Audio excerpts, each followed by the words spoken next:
When most people think of Disney World, an image of a castle, roller coasters, and Mickey Mouse comes to mind.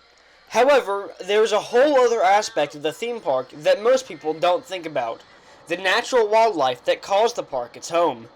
If you look closely, you will find that there is an entire thriving ecosystem hidden amongst the attractions and restaurants. Recently, I was able to travel to this world-famous destination and encounter some very neat animals. The first fauna that I discovered were brown anoles. In every park, these lizards could be found hiding in the trees and shrubbery, perfectly camouflaged and almost indistinguishable from the vegetation.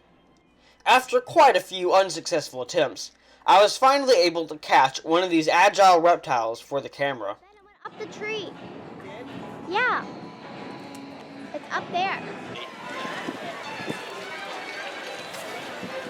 Oh, there were two. What? There were two? Well, the big one got away, but yeah, these are definitely brown anoles. You can see that very distinctive pattern there. Now here's another one of those anoles. This is a smaller one, and you can see it's more gray than brown. Now, this is a male. You can tell he's extremely aggressive, and you see that throat patch, that red? Now, scientists think that they could use these to help regulate body temperature or to attract mates, but this guy would just love to take a chunk out of my finger. Now, he's way too small to actually do any damage, but you know it's a male because that brilliant red throat patch and because of how aggressive he is. Look at that. He wants my finger so bad. So yeah, awesome animal. We'll get him back, but that's a really nice find. Anoles are usually an arboreal species, meaning most of their time is spent in trees. Their diet consists mostly of invertebrates, which there were plenty of in the humid and hot Florida climate.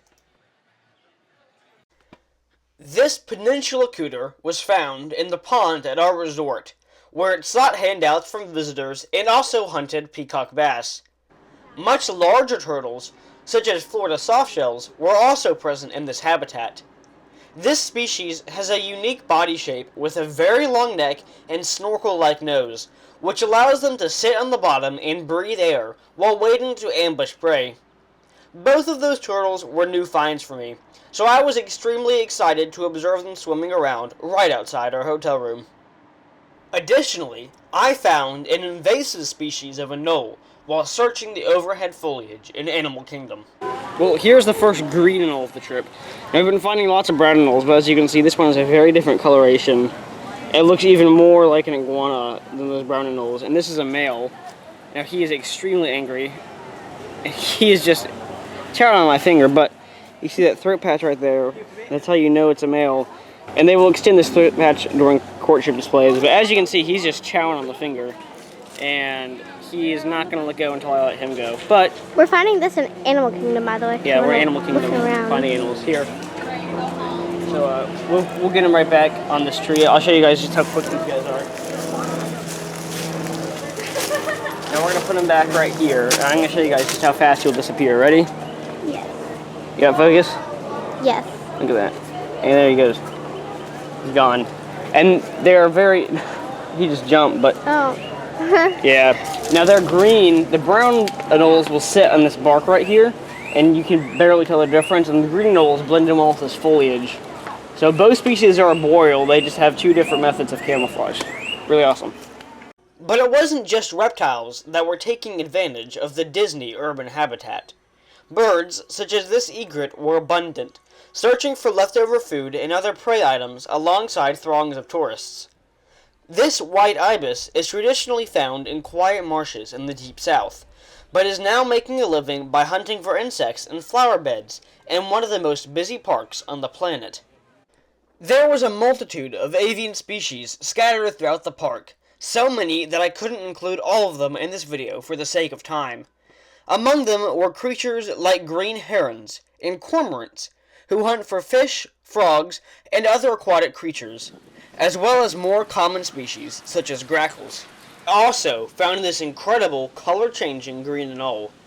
When I first caught the animal, it was a brown color tinged with red.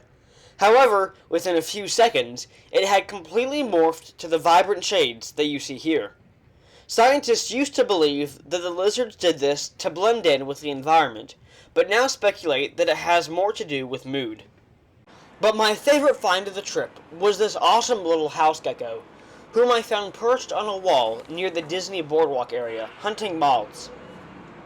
Wow, guys, sweet! Alright, now there were two, as you saw.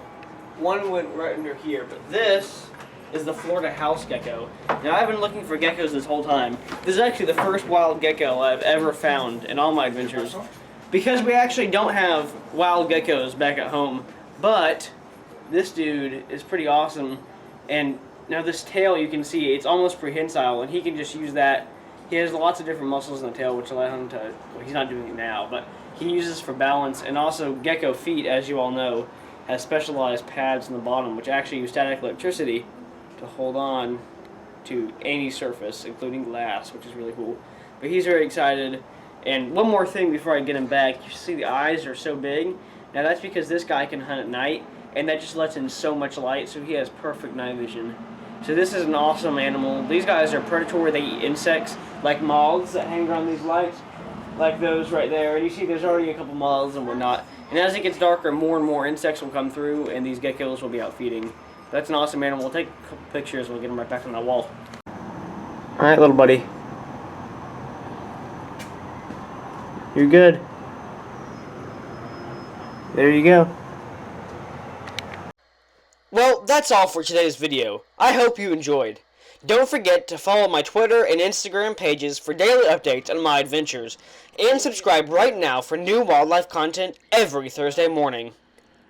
This is the Wild Report, signing out.